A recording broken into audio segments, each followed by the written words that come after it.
ବ୍ରହ୍ମପୁର ନିକଟସ୍ଥ ଭାବନ୍ଧଠାରେ ଥିବା ପାଗଳା ବାବା ଆଶ୍ରମ ପରିସରରେ ଗତ 4-5 ତାରିଖ 2 ଦିନ ଧରି ଅନୁଷ୍ଠିତ ହୋଇଥିବା ନିଖିଳ ଉତ୍କଳ ଦାସକାଠିଆ କଳାକାର ସଂଘର 44ତମ ବାର୍ଷିକ ମହୋତ୍ସବ ଉଦ୍ଘାଟନର ଉତ୍ସବରେ ମୁଖ୍ୟ ଅତିଥି ଭାବେ ଆସିକା ସାଂସଦ ଅନିତା ପ୍ରିୟଦର୍ଶିନୀ ଯୋଗଦେଇ ଗଞ୍ଜାମର ଲୋକକଳାକୁ ସୁରକ୍ଷା ପାଇଁ ସମସ୍ତ ପ୍ରକାର ଉଦ୍ୟମ କରାଯିବା ସହିତ ଦାସକାଠିଆ ସଂଘ ଗୃହ ପାଇଁ 5 ଲକ୍ଷ ଟଙ୍କା ଅନୁଦାନ ପ୍ରଦାନ କରିବେ ବୋଲି ପ୍ରତିଶ୍ରୁତି ଦେଇଥିଲେ।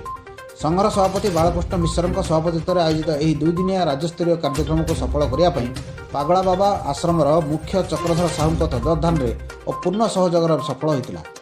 ପ୍ରଥମ ଦିବସରେ ଅନ୍ୟ ଅତିଥିଙ୍କ ମଧ୍ୟରେ ଖଲିକୋଟ ବିଧାୟକ ପୂର୍ଣ୍ଣଚନ୍ଦ୍ର ସେଠୀ, ପୂର୍ବତନ ଉପବାଚସ୍ପତି ରାମଚନ୍ଦ୍ର ପଣ୍ଡା, ପାଗଳା ବାବା ଆଶ୍ରମର ମୁଖ୍ୟ ଚକ୍ରଧର ସାହୁ ପ୍ରମୁଖ ଭାଷଣ ଦେଇ ଦାସକାଠିଆ ସଂଗଠନକୁ ସମସ୍ତ ପ୍ରକାର ସହଯୋଗ କରିବେ ବୋଲି ପ୍ରତିଶ୍ରୁତି ଦେଇଥିଲେ। ଏହି 2 ଦିନିଆ ଅଧିବେଶନର ସଂଘର ଗୃହ ପାଇଁ ସରକାରୀ ଜାଗା ଯୋଗାଣ 2000ରୁ 5000 ଟଙ୍କା ଭତ୍ତା ବୃଦ୍ଧି, ଦାସକାଠିଆ କଳାକାରଙ୍କ ପାଇଁ କର୍ମଶାଳା, ଉଚିତ ସମ୍ମାନ ପ୍ରଦାନ, ନାଟକ ଏକାଡେମୀରେ ଦାସକାଠିଆକୁ ସାମିଲ କରିବା, ରାଜ୍ୟ ସରକାରଙ୍କର ବିଭିନ୍ନ ଉନ୍ନୟନ ପ୍ରଚାର କାର୍ଯ୍ୟରେ ଦାସକାଠିଆ ଦଳକୁ ସାମିଲ କରିବା, ଦାସକାଠିଆ କଳାକାରଙ୍କୁ ପଦ୍ମ ଉପାଧି ପ୍ରଦାନ, ସଂଘର ବାର୍ଷିକ ସମ୍ମିଳନୀ ପାଇଁ ଆର୍ଥିକ ଅନୁଦାନ ପ୍ରଦାନ, ପର୍ଯ୍ୟଟନ ବିଭାଗ ପକ୍ଷରୁ ଅଙ୍କିତ ପ୍ରାଚୀର ଛବିକୁ ଦାସକାଠିଆକୁ ସ୍ଥାନ ଦେବା ପାଇଁ ଦାବି କରାଯାଇଥିଲା। ଛତ୍ରପୁରରୁ ଅରୁଣ ପଣ୍ଡାଙ୍କ ରିପୋର୍ଟ, ନବୀନ ନ୍ୟୁଜ୍।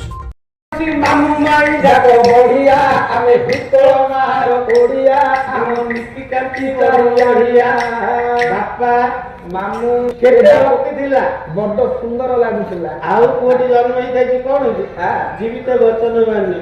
ବାପା ଖାଇଲଣି କି? ଖାଇଲଣି। ବାପା ପିଇଲଣି କି? ଜୀବିତ ବଚନ ମାନ୍ୟ। ବାପା କଣ ଆଣିଦେବି କି? ବାପା ବିଲକୁ ଯାଉନ ଧାନ ଉଠାଇଲେ ତମ ଘରେ ଯାଉଛ ବିଲକୁ ପଠେଇବ ଧାନ ଉଠାଇବ। ନାଇଁ ବୁଢା ବିଲକୁ ଯାଇକି ମୁଗ ଉପରେ ମିଲ୍ସ ମିଳିବ ଆଇରେ ବାପା ମା ଡାକୁଟା ବଡ ବଢିଆ ଥିଲା। ଆମେ ପାଠ ପଢି ବଡ ବଢିଆ, ମାତୃଭାଷା କଲେ ଧର ଧରିଆ।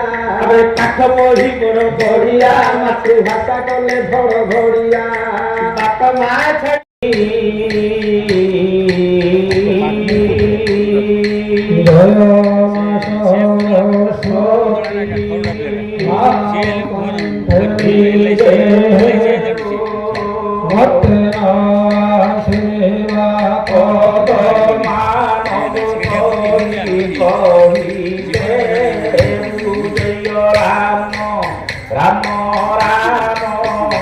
अच्छा पहले किसी दिन से रही जीवा। हाँ रामचंद्र कौन कहले जानते ना? अति स्वर्गमयी लंका नमे लक्षण रोचते। जननी जन्मभूमि जदिव लंका का स्वर्ण निर्मित। अच्छा हेले जननी और जन्मभूमि ये स्वर्ग ठार महा। ठीक जे कौन कार्य